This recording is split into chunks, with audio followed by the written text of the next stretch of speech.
Lods, Oh, bakit ba? may tanong ako. Ano naman yan tanong mo? Kalokohan na naman yan. Ano ang saging na maiksi na mataba? Siyempre, saging saba.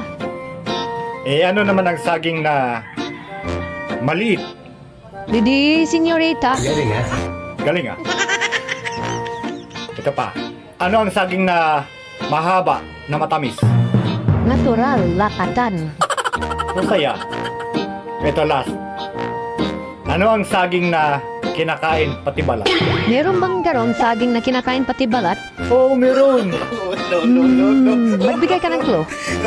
Nagsisimula sa letter T. Ay hala, bastos na naman yan ang sinasabi mo eh. Ikaw talaga, Bastos doon. Wala namang bastos doon. nagsimula ka mo sa letter T, edi bastos. Hindi ah. Turon ang sinasabi ko.